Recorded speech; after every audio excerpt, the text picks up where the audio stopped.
Welcome to vlog 12!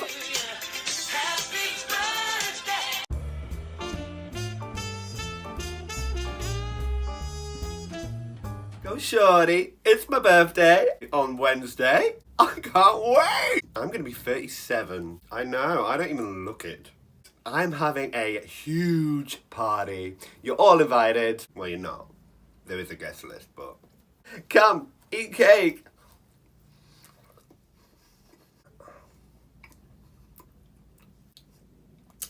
Bear with. These are really good. Anyway, back to the blog. Have you noticed that the Strand is all about female-empowered theatre? With Waitress, 9 to 5 and Emilia all dominating the street. And I saw 2 of them this week. First up, 9 to 5. What a way to make a living.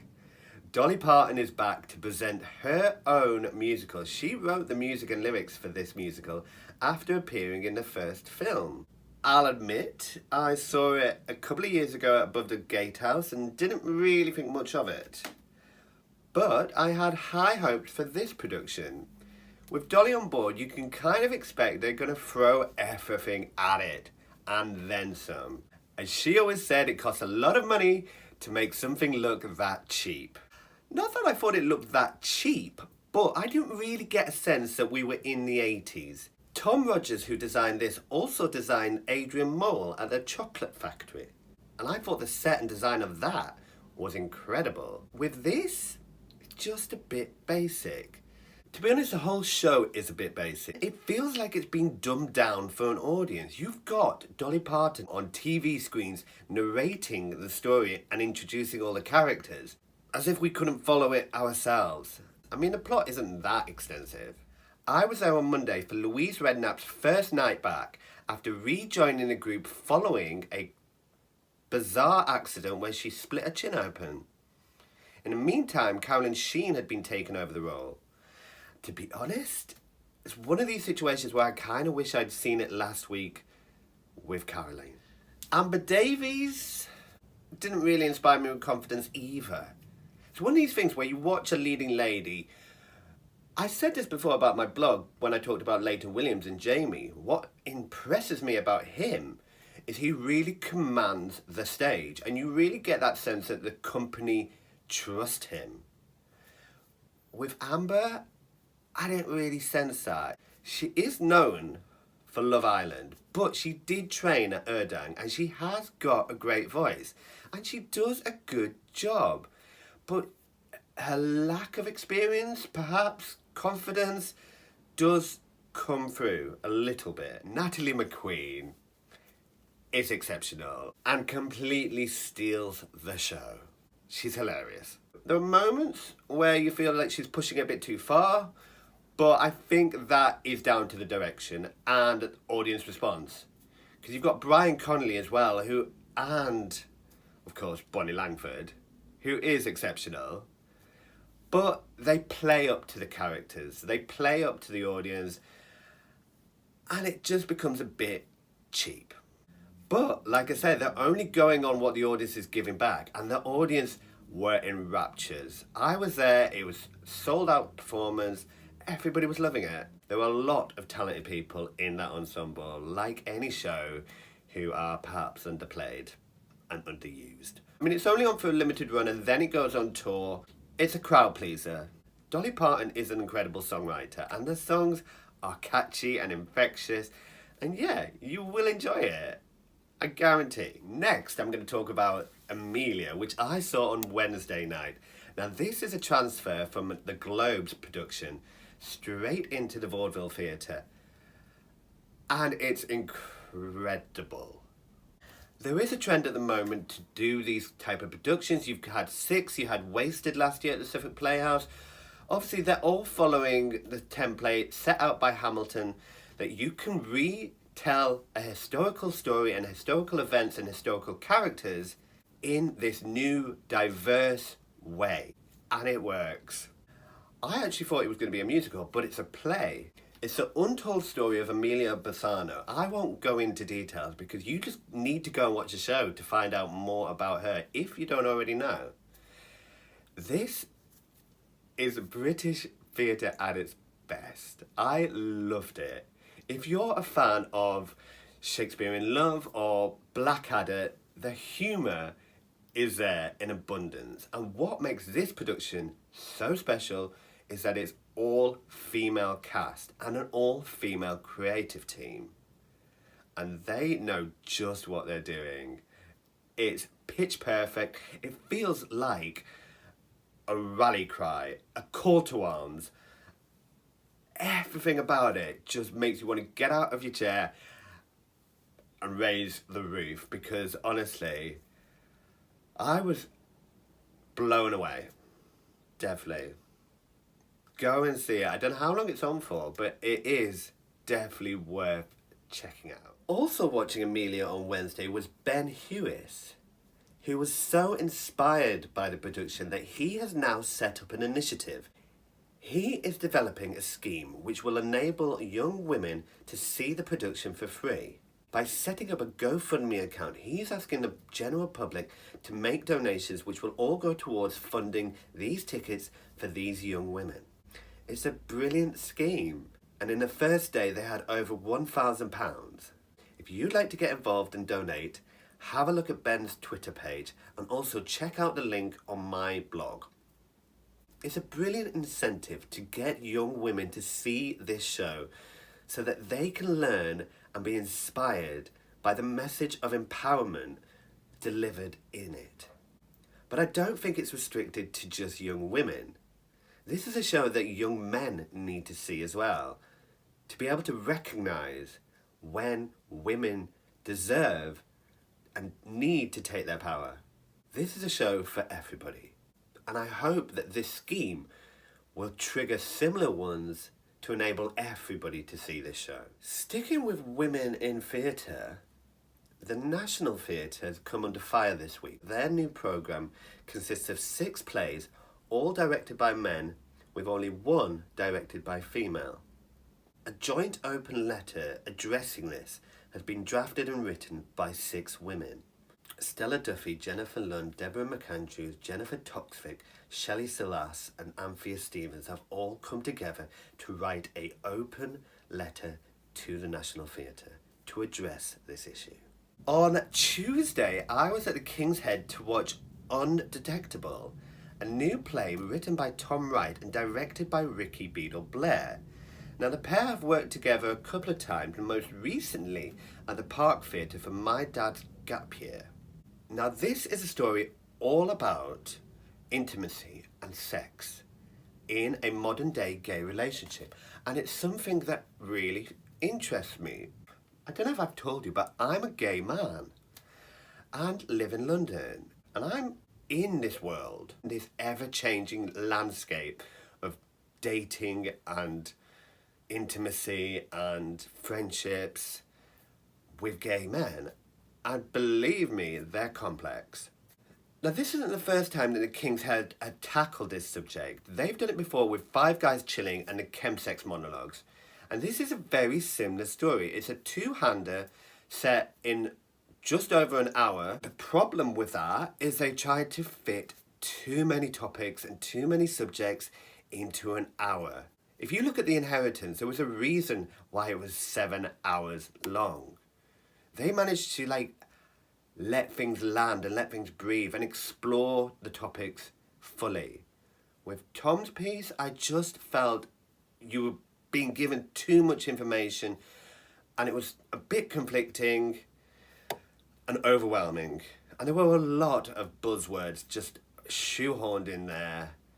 Felt like you were being given a lecture, which is very tricky because obviously the piece is very informative and there's a lot of information which he's trying to get across. Also, there were elements where I just didn't believe the characters. For a good writer, you need to observe how people talk and in certain environments. In this production, you've got 2 gay men who've been dating for 3 months. They've come home after a night of drinking, and this is a conversation that follows. What you don't get from these actors is the believability that they are talking to each other. They're very articulate. They know exactly what they're trying to say, which in general conversation doesn't really happen, especially not when you're drunk. For me, that didn't work, but there was a section which had a flashback where it came into its own and Rikki's direction came alive. The use of the lighting and the movement and the connection between the characters then was a lot more believable and really lifted the entire performance. There was also the problem of the nudity. There's a lot of nudity in this. For most of the show, they're in the underwear, and for moments, they're in less than that. And not that I'm a prude, but it is a bit distracting and unnecessary. The moments where I was actually more engrossed in the performances was during the flashback where they kept their jeans on.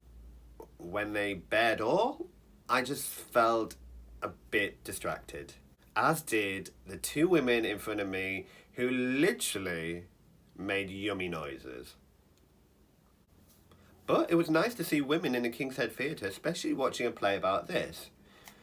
Because this is a problem with this topic. It serves, in my opinion, to educate and inform people about this whole world that they might not have ever experienced or encountered. And with this, it does attract gay men who perhaps already know all about that.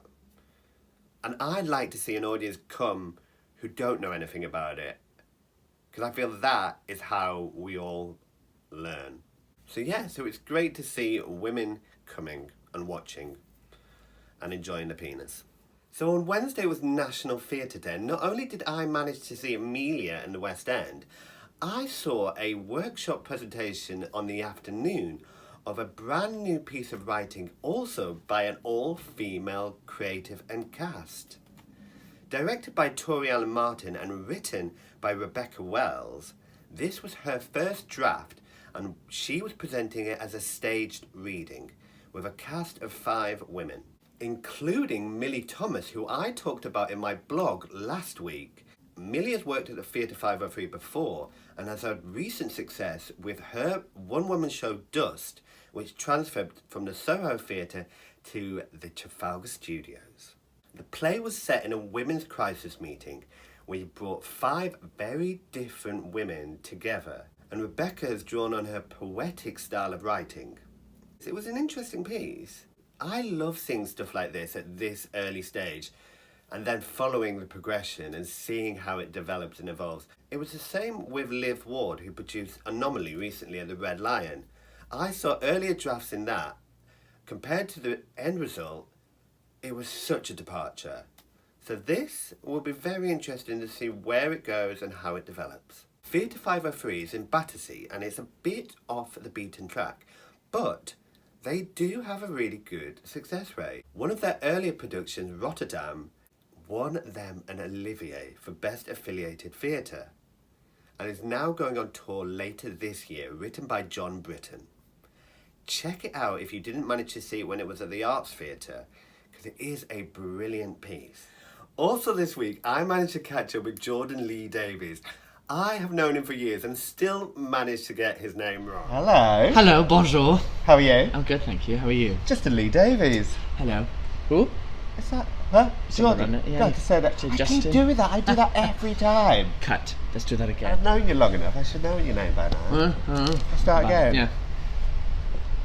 I'm such an idiot. Anyway, Jordan was on great form, telling me all about the show he's in at the moment called Romance, which you can catch until the 6th of April at Above the Stag. The other day I paused on stage because I was like, no, the train is not wrecking the moment I say I love you. So I literally was like, no, I'm holding it, Blair, we're holding the eye contact. And the train's gone. I do love you. So yeah, that's really nice. Love it. It's a lovely show. Come and watch. Come watch. The rest of the interview is on my YouTube channel. So I've talked a lot about formidable women in theatre this week, and there's none more so than Katy Lipson. She's brought her production of Hair to Wimbledon before embarking on an 18 tour around the UK. Now this show started life at the Hope Mill Theatre before transferring last year to mark the 50th anniversary of the production with an immersive version at the Vaults Festival. And to say it's 50 years old is extraordinary because it feels incredibly fresh. Katy should be really, really proud. I don't know anybody who works as hard and as passionately as she does when it comes to producing musical theatre. And this production is really something special. It's something to be celebrated. Making his musical theatre debut is Jake Quickenden. You may be familiar with Jake from TV reality shows like I'm a Celebrity, Get Me Out of Here and Dancing on Ice. But it's easy to forget that he actually started out as a singer in The X Factor. He's now playing Burger, who was previously played by Andy Coxon and before that, Ryan Anderson. And he really can deliver.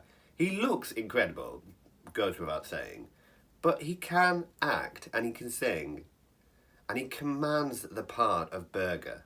Also joining the cast is X Factor star Marcus Collins. I remember seeing Marcus in Kinky Boots when it first opened in London, and I think he's incredible. His voice is effortless, and he's so sassy. Love it. Playing the part of Claude this time is my little arts ed buddy, Paul Wilkins. He went straight into Les Mis after graduating from arts ed, and is now playing a part that you wouldn't imagine him throwing himself into this part. He's even had a short back and sides and looks rather dishy. The standout, though, for me, had to be Natalie McQueen. She's been with the production for all 3 versions and she is incredible. I remember seeing her at Freedom singing Chandelier and her voice is stunning. So it's amazing to see her back and she looked gorgeous at the after party. What I will say about Katy Lipson and why I admire her, she always brings people back. In this production in particular, she's kept Gareth Bretherton on, who's been her MD since the production started in the Hope Mill Theatre. This is only her second commercial touring production, the other being Addams Family, which started at Wimbledon a couple of years ago. Jonathan O'Boyle directs and Will Whelton choreographs, and they're doing a beautiful job. I shouldn't really single out anybody because the entire cast are incredible, but Bradley Judd really stands out for me. Now again, Katy Lipson's hired him before in Yank and Pippin, and you can see why she keeps bringing him back. I saw him singing at an evening with Stephen Schwartz a couple of weeks ago, and he really impressed me. It's colourful, it's vibrant, it's just a feel-good show with some classic songs that you're bound to recognise. If you get a chance to see it, it probably will be coming to a city near you. On Friday, it was the press night for Maggie May at the Finborough Theatre. If you saw the interview I did with Cara Lily Hayworth and James Darch, then you'll know all about this production. And I was so excited to finally get to see it. And boy, does it deliver. I'm Northern, and I grew up watching regional theatre and touring productions. One of my favourites as a kid was Blood Brothers. Now Maggie May is also set in Liverpool and it has that feeling when you watch it. I remembered the first time I saw Blood Brothers. Incredible. Matthew Iliffe has excelled himself again. I remember distinctly being impressed by his production of Burnt Park Boys at the Park Theatre. And this production reminded me just why I think he's an incredible director. He knows how to use a small, intimate space so that everybody in that audience feels a part of the production and you can see everything that's going on. His attention to detail, the set and lighting is beautiful. And you really feel invested in the show. And it's a great show. This is an amazing thing. It's not been produced commercially in over 55 years, and I can't understand why. Because it's Lionel Bart, and it's brilliant. And Cara and James are beautiful together. Absolutely stunning. As, again, are all the ensemble. Everybody in this production is perfectly cast and brings it all together. If you saw the interview, James mentions about the choreography and how it just feels really natural and organic. And he's absolutely right. The way the piece flows and the way they move is so natural. This is Fringe Theatre at its best, unearthing a hidden gem that's been lost by time. Honestly, I'm going to try and get to see it again because I liked it that much. Remember, if you want to check out my interview with James and Cara, it's still on my YouTube channel, and you can also listen to the audio version on my podcast. In huge casting news, Bianca Del Rio, the winner of Series 6 RuPaul's Drag Race, has been announced to join the cast of Everybody's Talking About Jamie, along with Faye from Steps. I'll actually be chatting to Leighton Williams later this week, so I can't wait to find out what he thinks. On Sunday, I was back at Zadar for Crazy Cox Presents the Music of Rodgers and Hammerstein, with Christina Bennington, Amara Okereke, Tim Rogers, John Tarcy, and Vicky Lee Taylor. Here are a few songs that they sang. Raindrops on roses and whiskers on kittens, bright copper kettles with warm woolen mittens, brown paper packages tied up with string. These are a few of my favorite things. Some enchanted evening, when you find your true love, when you feel her call you across a crowded room. I'm just a girl who can't say no, can't seem to say it at all. I hate to disappoint a beau, just when he's paying our call. For a while I act all cool and kind, sitting on a velveteen settee, longing to tell you, but afraid and shy. I've let my golden chances pass me by.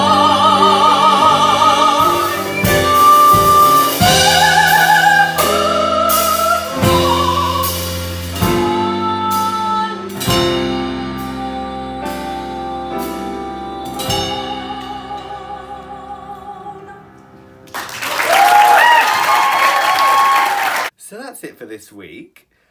I look forward to seeing you next week to tell you all about my birthday party. I'm going to leave you with this clip of Jake Quickenden and the whole cast of Hair.